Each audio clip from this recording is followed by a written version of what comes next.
नम्रता पूर्वक सेवा करने के लिए उपस्थित हुए हैं। आदरणीय सभापति जी, देश की जनता ने हमारी नीतियों को देखा है, हमारी नीयत, हमारी निष्ठा, उस पर देश की जनता ने भरोसा किया है। आदरणीय सभापति जी, इस चुनाव में हम जनता के बीच एक बड़े संकल्प के साथ देश की जनता के पास आशीर्वाद मांगने के लिए गए थे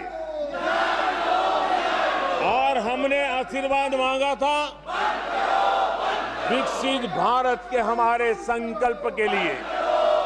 हमने विकसित भारत के निर्माण के लिए एक प्रतिबद्धता के साथ, एक शुभ निष्ठा के साथ जन सामान्य का कल्याण करने के इरादे से हम गए थे। जनता ने विकसित भारत के संकल्प को चार चांद लगा करके हमें फिर से एक बार विजयी बना करके देश की जनता की सेवा करने का मौका दिया है। आदरणीय सभापति जी, जब देश विकसित होता है तब कोटि कोटि जनों के सपने पूरे होते हैं। देश जब विकसित होता है तब कोटि कोटि जनों के संकल्प सिद्ध होते हैं। आदरणीय सभापति जी, जब देश विकसित होता है तब आने वाली पीढ़ियों के लिए भी एक मजबूत नींव उनके सपनों को पूरा करने के लिए तैयार हो जाती है।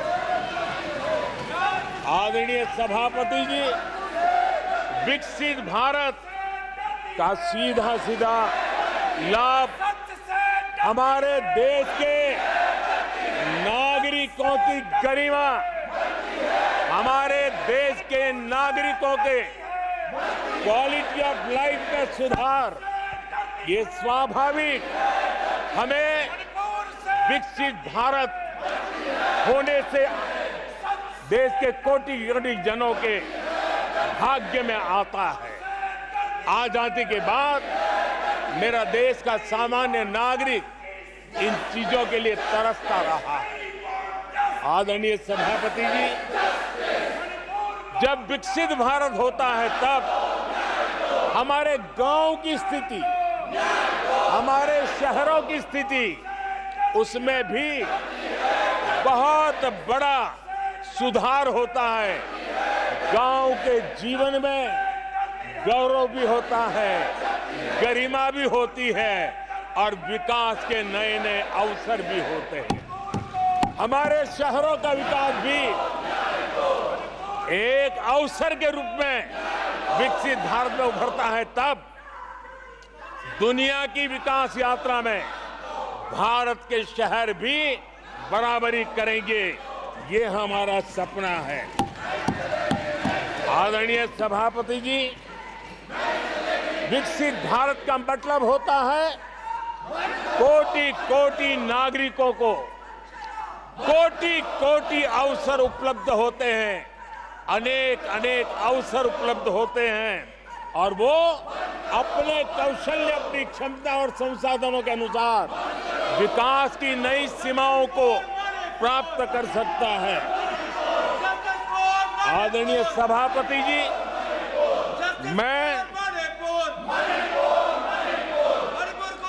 आदरणीय सभापति जी,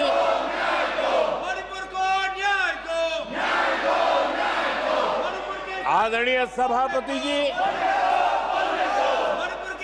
मैं आज आपके माध्यम से देशवासियों को विश्वास दिलाता हूं,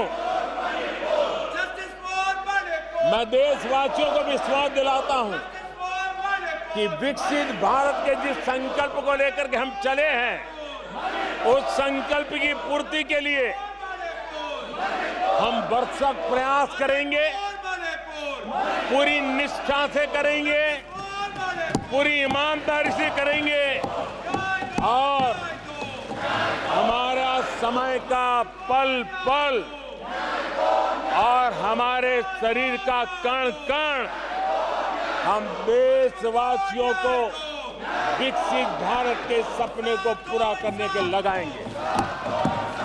हमने देश की जनता को कहा था 24/7 फॉर 2047। आज मैं इस सदन में ही दोहराता हूं कि हम उस काम को अवश्य पूरा करेंगे। आदरणीय सभापति जी, 2014 के उन दिनों को याद कीजिए।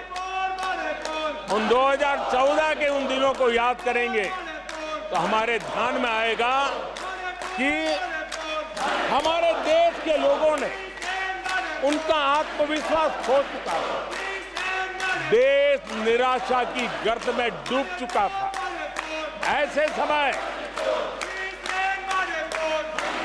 2014 के पहले देश ने जो सबसे बड़ा नुकसान भुगता था, जो सबसे बड़ी अमानत खोई थी, वो था देशवासियों का आत्मविश्वास। और जब विश्वास और आत्मविश्वास खो जाता है तब उस व्यक्ति को, उस समाज को, देश को खड़ा होना मुश्किल हो जाता है। और उस समय सामान्य मानवी के मुंह से यही निकलता था कि वो इस देश का कुछ हो नहीं सकता। उस समय हर जगह पे ये 7 शब्द सुनाई देते थे, इस देश का कुछ नहीं हो सकता। यही शब्द 2014 के पहले सुनाई देते थे। भारतीयों की हताशा के इन 7 शब्द एक प्रकार से पहचान बन गए थे। उस समय आए दिन अखबार खोलते थे तो घोटालों की खबरें ही पढ़ने को मिलती थी और सैकड़ों करोड़ के घोटाले, रोज नए घोटाले, घोटालों से स्पर्धा, ये घोटालेबाज लोगों के घोटाले, इसी का एक कालखंड था।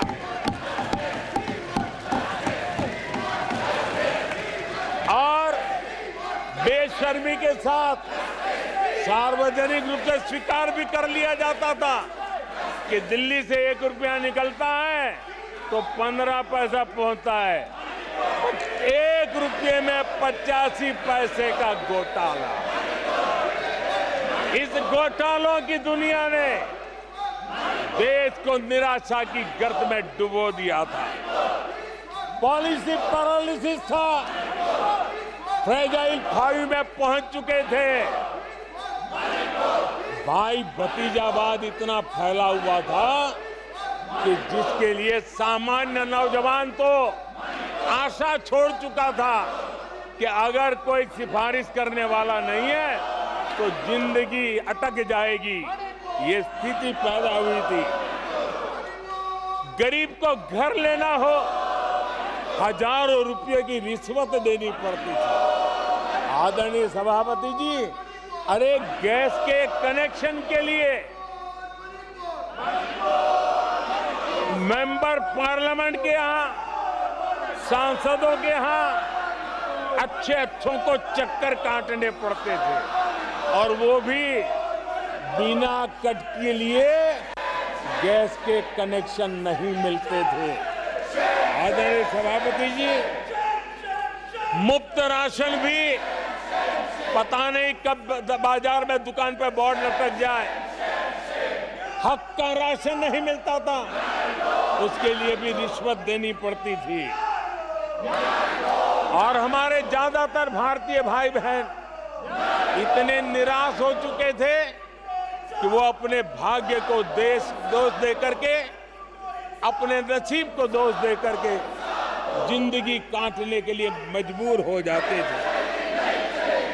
आदरणीय सभापति जी, वो एक वक्त था 2014 के पहले, जब वो 7 शब्द हिंदुस्तान के जनमन में स्थिर हो चुके थे। निराशा की गर्त में डूबा हुआ समाज था। तब देश की जनता ने हमें सेवा करने के लिए चुना और वो पल देश के परिवर्तित युग का प्रारंभ हो चुका था। और 10 साल में मैं कहूंगा मेरी सरकार की अनेक सफलताएं हैं, अनेक सिद्धियां हैं, लेकिन एक सिद्धि जिसने हर सिद्धियों में भी जोर भर दिया, ताकत भर दी, वो थी देश निराशा की गर्त में से निकल करके आशा और विश्वास के साथ खड़ा हो गया। देश में आत्मविश्वास बुलंदी पर पहुंचा और उसके कारण वो सब वक्त का जो शब्द थे देश की युवा पीढ़ी की डिक्शनरी से निकलने लगे। धीरे धीरे देश के मन में स्थिर हो गया। जो 2014 से पहले कहते थे कुछ नहीं हो सकता, वो कहने लगे तब इस देश में सब कुछ हो सकता है, इस देश में सब कुछ संभव है। ये विश्वास जताने का काम किया हमने। जब हमने सबसे पहले तेज 5G रोल आउट हमने दिखाया, आज देश कहने लगा तीव्र गति से 5G का रोल आउट होना। देश गौरव से कहने लगा भारत कुछ भी कर सकता है। आदरणीय सभापति जी, वो एक जमाना था जब कोयले घोटाले में बड़ों के हाथ काले हो चुके थे। आज कोयले का सर्वाधिक उत्पाद, सर्वाधिक प्रोडक्शन, आज कोल प्रोडक्शन के विक्रम हुए हैं और इसी के कारण देश अब कहने लगा है अब भारत कुछ भी कर सकता है। आदरणीय सभापति जी, वो एक समय था 2014 के पहले जब फोन बैंकिंग करके बड़े बड़े बैंक घोटाले किए जा रहे थे। अपनी पर्सनल प्रॉपर्टी की तरह बैंक का खजाना लूट लिया गया था। आदरणीय सभापति जी, 2014 के बाद नीतियों में परिवर्तन, निर्णयों में गति, निष्ठा, प्रामाणिकता की और उसी का परिणाम है दुनिया की अच्छी बैंकों में आज भारत की बैंकों का स्थान बन गया। आज भारत की बैंक सर्वाधिक मुनाफा करने वाली बैंक बन गई और लोगों की सेवा करने के लिए। आदरणीय सभापति जी, 2014 के पहले वो भी एक वक्त था कि जब आतंकी आकर के जी चाहे वहां, जब चाहे वहां हमला कर सकते थे। 2014 के बाद स्थिति ये बनी कि जब वहां उस समय 14 के पहले निर्दोष लोग मारे जाते थे, हिंदुस्तान के कोने कोने को टारगेट किया जाता था और सरकारें चुपचाप बैठी रहती थी, मुंह तक खोलने को तैयार नहीं थी। आज 2014 के बाद का हिंदुस्तान घर में घुसकर मारता है, सर्जिकल स्ट्राइक करता है, एयर स्ट्राइक करता है और आतंकवाद के आकाओं को भी सबक सिखाने का सामर्थ्य दिखा दिया है।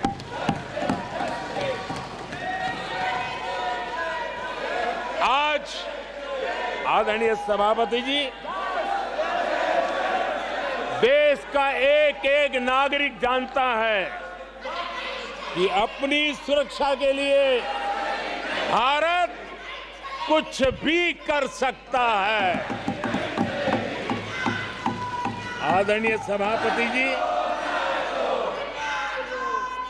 आर्टिकल 370 इसकी पूजा करने के वाले लोगों ने, वोट बैंक की राजनीति का हथियार बनाने वालों ने 370 को उसने जम्मू कश्मीर का जो हालात कर दिए थे, वहां के लोगों के अधिकार छीन लिए थे।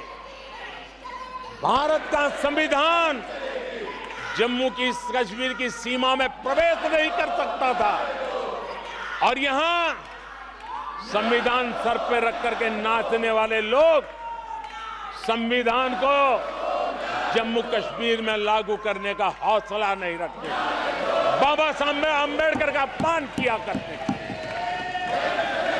और 370 का वो जमाना था, सेनाओं पर पत्थर चलते थे और लोग निराशा में डूब करके कहते थे अब तो जम्मू कश्मीर में कोई हो नहीं सकता है। आज आर्टिकल 370 की दीवार गिरी,